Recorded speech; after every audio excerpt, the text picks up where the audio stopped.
Hi, I'm Lisa Smith, the Services Director. And I'm Debbie Sobansky. I'm the Client Services Director in Benton Harbor.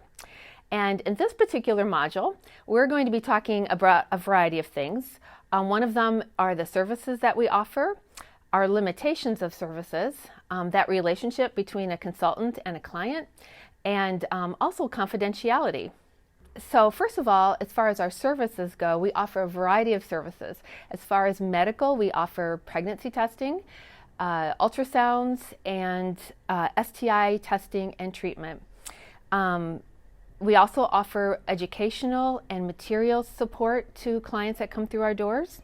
We have a student outreach for our communities, as well as we have a men's mentoring program.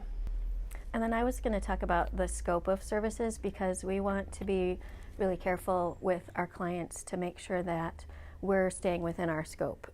We're primarily a pregnancy resource center that also works with guys and families, and so we want to be sure that we are helping our clients but not extending beyond our scope of services. When we go beyond our scope of services, that can, in a sense, hurt our clients instead of helping them when we do it for them instead of them doing it. So an example would be when we have a client and they need a resource that we don't offer, like food or shelter or housing, we would refer them out to an outside agency because they need to take that step in that direction. We don't want to do that for them. We don't want to contact the food pantry or contact the housing place. We want to make sure that they're doing that. Because that helps for them to become more independent. And yeah, absolutely. Because sometimes when you're giving too much, you're hurting them. Right. And it also can hurt you because our clients, if they disappoint you in what they're, in the steps that they're taking after you've done it for them, if they don't follow through, if they, you set up a meeting and then they don't show up, then you're going to be this is going to be frustrating. You don't want to be, but you just will. And the other thing too is, we love our clients so much, so there is something in us that wants to do that, wants to go the extra mile for them, but it's just better if they can take those steps on their own. So one of the great perks with our program is that you develop relationships with your clients. And I will say that some clients you're going to readily just connect and you're going to just love them, and you can't wait to see them every week. Those clients, oftentimes you can really communicate really well, but some of them will be talkative and you can draw them out. But then there will be some clients who are more difficult. They may just answer your questions or with a one-word answer or not seem to be engaged. So just be prepared for that, because it doesn't always mean that you're doing something wrong or that they don't like you, but they all come from so many different backgrounds and communication styles, and so just be aware of that. Yeah, and don't feel bad if you need to have another consultant step into that role. Mm-hmm. But the thing that I've seen many, many times is that divine appointment. Mm-hmm. A lot of times it seems like God absolutely pairs up a person with somebody that just really meshes with them, or somebody that's gone through a similar life experience. Mm-hmm. And the other thing too is we really want you, just as we're equipping these clients and giving them their resources, we want you to be able to leave work at work. I know this is a volunteer position, but you don't have to take that home with you. There are people praying for your clients, and if you can equip them and talk to them in that hour that you have, that is your responsibility. And then when you're able to go home, it's not such a burden on you. Good. Yeah.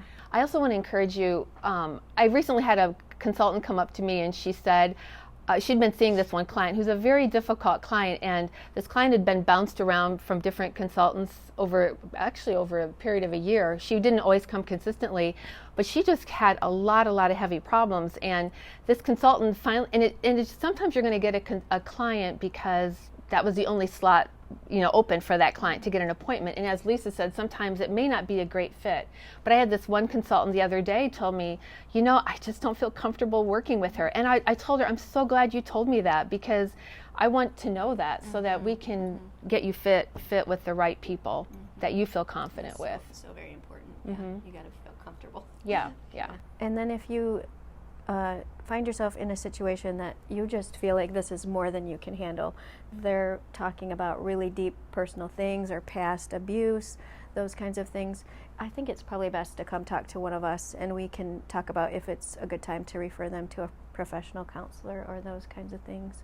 We do need to be setting boundaries with our clients too. We don't give out our personal phone number. We don't be friends on Facebook with them and social media. We recommend a year to be with your client before you do that, because you do end up with really deep relationships with some of your clients, and so it can be appropriate to start to make personal connections. But as a guideline, we suggest a year, just to make sure that person is safe and everything in that relationship would be a safe. We don't want them calling you in the middle of the night. We don't want them hacking your Facebook or saying inappropriate things on there, so we just want to be careful about that. So there may be sometimes that a client shares with you that she needs something that we perhaps don't have here, or she hasn't earned enough boutique bucks to actually purchase it here, and you may feel compelled to, you feel so sorry for her, and you might feel so compelled to, like, that next week you go out and purchase it for her and then bring it to your next appointment. But I really discourage you from doing that. Again, we want our clients to learn to become independent and not and take responsibility for their own needs and life. And it's a protection over the ministry too, because if that person who's gotten this special gift tells her friends, then that can get around, and then they can expect that, and that can make us feel worse. So we do just have to be careful. Thanks for bringing that up, Debs. That's a really good point. Before we get started, does anyone have any prayer requests? Well, I have this client that I've been working with at LifePlan, and she just has so many things going on. Her name is Mary, and she's already got 2 kids, and now she's pregnant and I don't know. She lives right nearby. She's got brown hair, and she's a single mom, and she wears a ponytail all the time. She lives right over here. You might have seen her before. I have seen her. So, I don't know, I just, if we could pray for her. Asking for prayer for your clients might seem like the right thing to do, but you should never do it in a way that gives out any information about the client. The best way to ask for prayer is to simply say, "Please pray for my clients at LifePlan." Be careful never to talk specifically about any of your clients with anyone away from the center.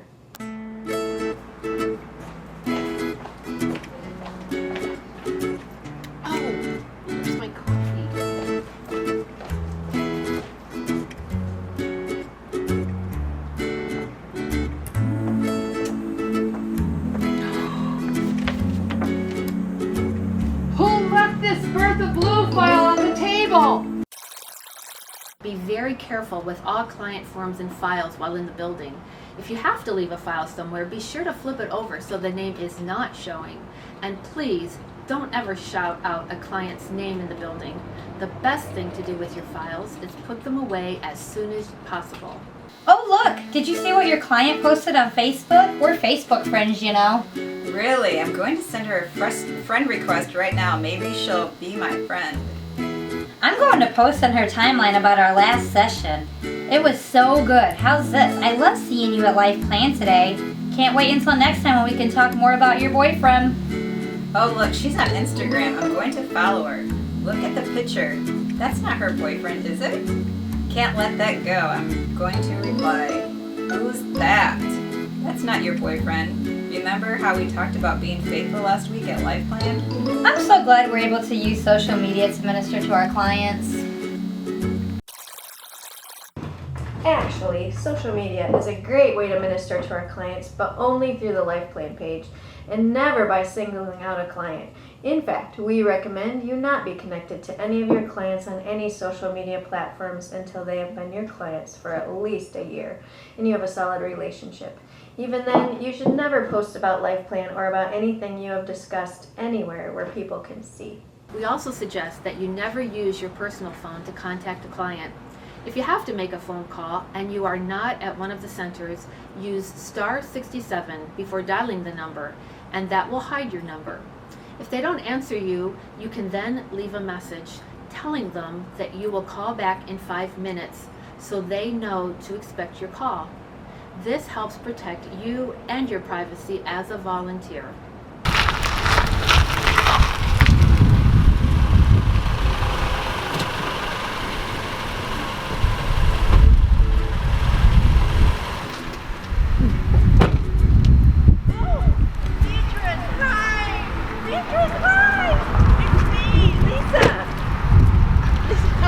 How are you? It's so good to see you.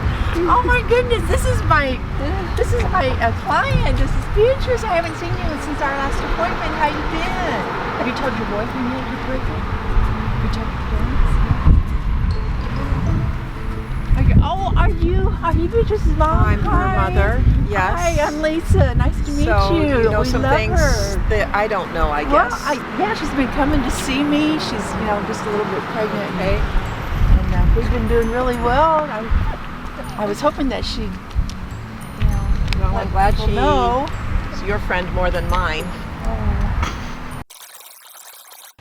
When we see our clients in public, it's really hard to not want to go up and talk to them. But remember, our relationship with them is confidential, and we need to do all we can to keep it that way. You can smile at your client, but don't be the one to initiate the contact, and never say anything about LifePlan unless your client does first. Even then, don't ever talk about what you guys are doing together at LifePlan or any of the issues your client has had. You can help prepare your client ahead of time for this by explaining to your client during a session what will happen if you see your client in public.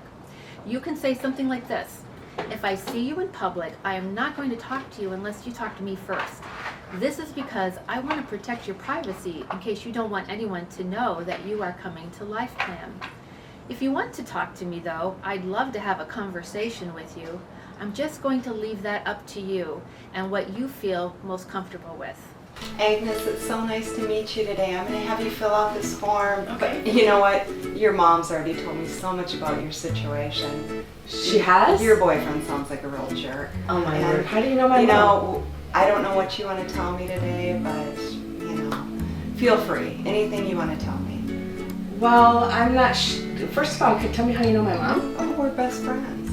Oh, so did she tell you over coffee or something? Yeah, we talk. I mean, we prayed for you many times in your situation. That's interesting. So do I even need to fill this out? You then? should fill it out. I think you need to fill it out, but just know that, whatever you need to tell me, I probably already know. Having a relationship with somebody your client is related to creates a conflict of interest. It will be really hard for you to be objective in this situation and to truly have your client's best interests in mind. When you discover this conflict of interest, you should find a new consultant for this client as soon as you can. If the client feels more comfortable with someone she knows, she can make the decision to keep you as a consultant. Oh my goodness, I wish I wouldn't have worn that outfit. Yeah, I totally understand what you're saying.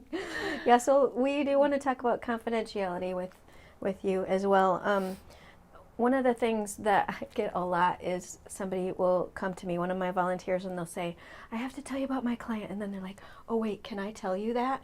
And I always say, you can always tell me, and the same goes for you. As the supervisor of the volunteers, that's my job, is to know what's going on with the clients, and also to help you, support you, help you debrief, and again, not carry that home with you. So you can always talk to me and Debs about clients, and then a lot of times we'll share our clients, and so it's perfectly appropriate. Like if Deb and I shared a client, we would both have access to her file. We would probably discuss her case and those kinds of things. And there may be some cases, I know we've had some clients in Benton Harbor where multiple volunteers have seen this person.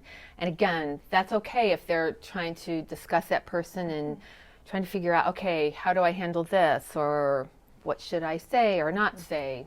Those sorts of things. Yeah, and one of the biggest things is that we need to keep everything in-house, right? So there are times when we do pray for clients. Like we've had a couple that have had miscarriages, so we pray for them at prayer time, and first name only is fine. But the biggest rule of thumb is just to keep it in-house as far as what we talk about with clients. And the other thing that is a little awkward is we don't, if we see them in public, we don't say, hi, so-and-so, we let the client do that. If they feel comfortable acknowledging us in public, then that is perfectly fine. But we're not supposed to do that, and that's something you can tell them up front. Yeah, I was just going to encourage that. Like the first time you meet with a client, just let them know that, hey, if I see you in public, I probably won't acknowledge you because to maintain your confidentiality. But feel free to say something to me if you're comfortable talking to me while we're there. So on our forms, there's a specific place where the client signs, and it talks about where we may break confidentiality, and that's if they're in danger of harming themselves or others, and if it's a pregnancy test where they're 15 or under. That's something that you would come to see us, and we would be responsible for reporting that to the appropriate people. And I think that would be something you would bring up to the client, especially a younger client, when you go into the room. So you need to be aware of what the limitations of services are, so that you can remind the client, even though she should have read it while she was here when she first came in. However, I'm sure there are many times where people just sign it, they don't actually read it. So you need to let them know that. And while we're talking about confidentiality, I want to share a little bit with you about HIPAA. If you've ever been to a doctor, you've probably heard the term HIPAA. So I'm going to share how this HIPAA relates to your role at LifePlan. In 1996, when the government wanted to put in place a nationwide health insurance program, they began to require doctors' offices to use electronic health records, and with that they realized patients' personal health information might be susceptible to compromise. At that time they came up with HIPAA, the Health Insurance Portability and Accountability Act. Portability there means the ability to be easily moved, and accountability means to be responsible for. I'm going to share 3 basic rules regarding HIPAA at LifePlan. I think this will help you understand and practice the HIPAA requirements we have at LifePlan, as we play an important role in protecting the privacy of our clients and patients' information. The first rule is the HIPAA privacy rule. This rule establishes standards to protect PHI, also known as personal health information, held by medical facilities and the business associates who come in contact with that information. Examples of our business associates would be the companies that service our copy machine, our ultrasound machine, and also someone who might help us with our IT. The privacy rule gives individuals important rights with their protected personal health information. Patients are able to get a copy of their records, or they're able to ask for corrections in their information. This rule also permits use and disclosure of patient information. An example of that would be when we do our ultrasounds, that we're able to share that information with a patient's doctor. There's also certain legal situations where we might be required to share a patient's personal health information. Decisions concerning these matters would not be left up to the volunteers, but should be directed to the appropriate staff members. At this point, you might be wondering what constitutes PHI. It includes many common client identifiers, such as a patient's name, their address, birth date, social security number, in any form, whether it's electronic, paper, or verbal. The PHI relates to any physical or mental health issue that a person might have, the provision of health care to an individual, and payment for provision of health care. Before sharing any of this information, please seek the counsel of a staff member. And a good rule to remember regarding this is, if it's when in doubt, don't do it. And one example I have of this actually happened at LifePlan. We happened to have a mom come in for an ultrasound appointment, and in the middle of that appointment, her boyfriend came into the staff kitchen, and volunteers and staff were having lunch that day, and he demanded to know if his girlfriend was in there. And thankfully, the staff calmly said to him that we weren't able to share that information, and he left. So just want to make you aware that that can happen, and we were thankful that it was handled well. The second rule is the HIPAA security rule. This rule specifies the safeguards that must be in place at LifePlan and with our business associates to ensure protection of PHI in confidentiality, in integrity, and availability.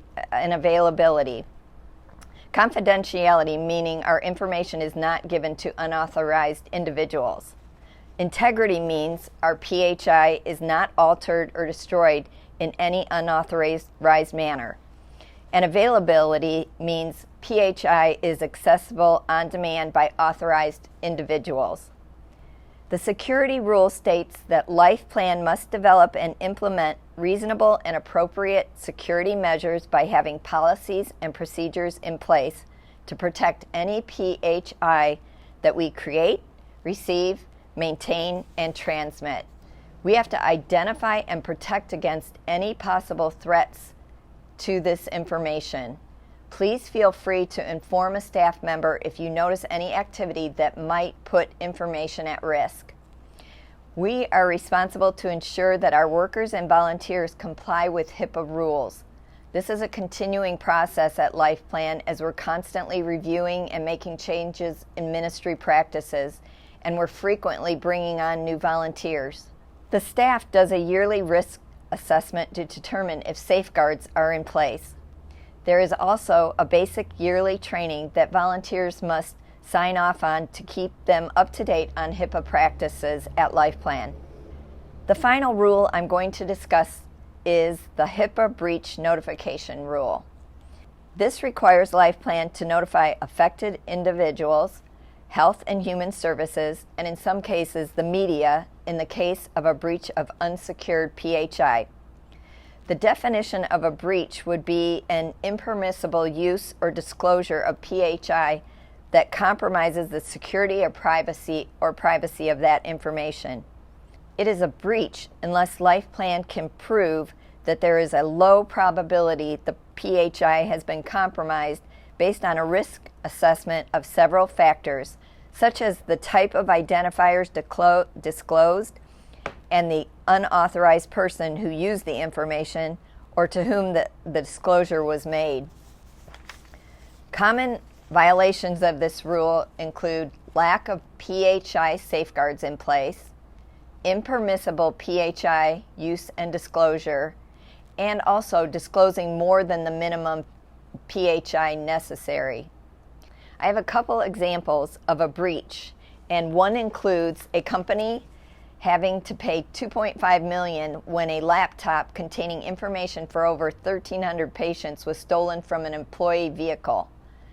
The company had no policy and procedure in place regarding how to safeguard the PHI they were responsible for. A second example was a specialty clinic being fined $150,000 when an unencrypted thumb drive was stolen from a vehicle. This company did not have written policies in place concerning training their employees about the breach notification rule. I think it's important to end this talk on HIPAA practices at LifePlan with these examples so we realize confidentiality of PHI is a very serious matter. I also want volunteers to know that much of the burden of having HIPAA policy and practices in place falls on the LifePlan staff. Volunteers play a role in complying with the standards we set in place. We want to work as a team to make sure we have a safe and secure atmosphere at LifePlan as we minister to our clients and patients. It's a very important part of our testimony in the community. Thank you for your help in this area of service.